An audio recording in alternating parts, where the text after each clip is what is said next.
Hey guys, how's it going? It's your boy, Atypical Security Guard, Damian Bunting. I want to welcome you to today's episode of BODYCAM. Kyler, what do you got for us today? Today we got a great video on awareness of your situation and surroundings and how very quickly it could go wrong. Situational awareness, my favorite. Yep. Let's go. All right. Oh, he just grabbed that. Is that a cop or a security guard? That's a cop. Okay. Oh my goodness. Oh, this is literally worst case scenario. All right, so can we back it up? I can't tell the first gentleman, we'll say, that grabs the police officer's gun. All right, restart. Does he end up with the gun, or does the second guy have a gun too? Like I see there's three guys in here. So yeah, follow. So the second guy is that guy in the far back. Go ahead and follow him. So second guy in the far back draws a firearm while the first guy is attempting to disarm the police officer in a hood grocery store. Worst case scenario. So we got a struggle. It's a hell of a hip toss, by the way. Right. Clean over the shoulder. Terrifying. So were these two guys together? All three of them were. Oh shit. Okay, no shots seem to be fired.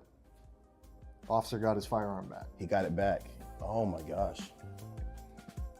Where do you even start? Okay, let's look at this again. I've got to see how this starts. Okay. It looks like he's checking out at a convenience store, probably grabbing breakfast at the beginning of his shift. Okay, yeah. I can't tell if these are earrings or ear pods, but clearly, like for me in this situation, I'm so aware of the people standing behind me. They're super close to him. But maybe this is where he patrols, maybe he just feels really comfortable in this situation.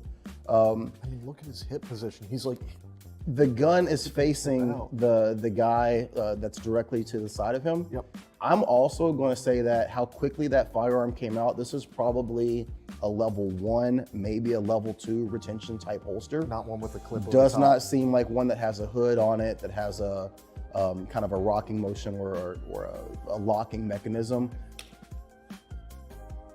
And his boy pulls his gun out like immediately.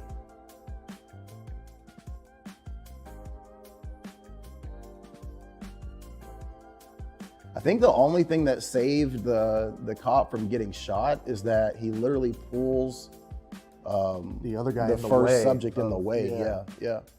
But three things that are in play here. You have the aspect of situational awareness, which clearly the cop shows a real lack of judgment there. You have the importance of being able to grapple, weapons retention. So when he feels the guy going for his firearm, he does a really good job of putting his hand kind of over the hand that's going for the firearm. But then you see the subject just hip tosses him. And they're in a struggle. This is why it's so important to get into grappling, to take jiu-jitsu, to take judo, not just for being able to defend yourself, but being able to handle that fall when it happens, also very important.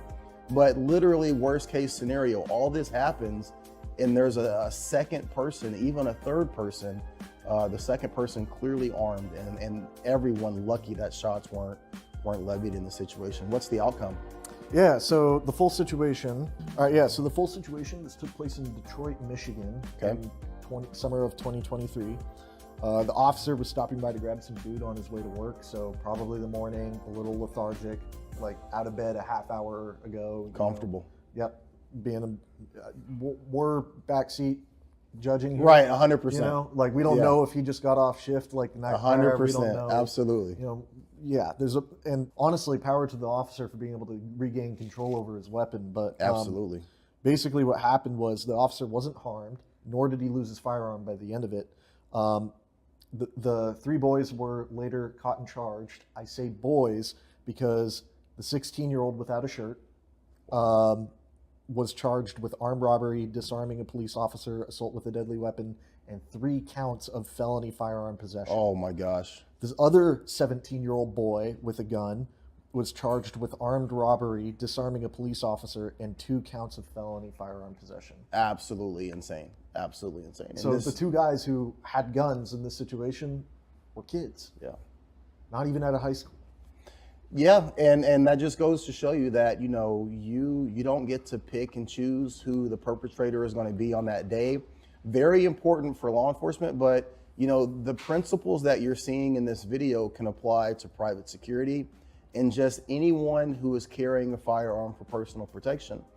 It's not enough to just learn how to be proficient with your firearm.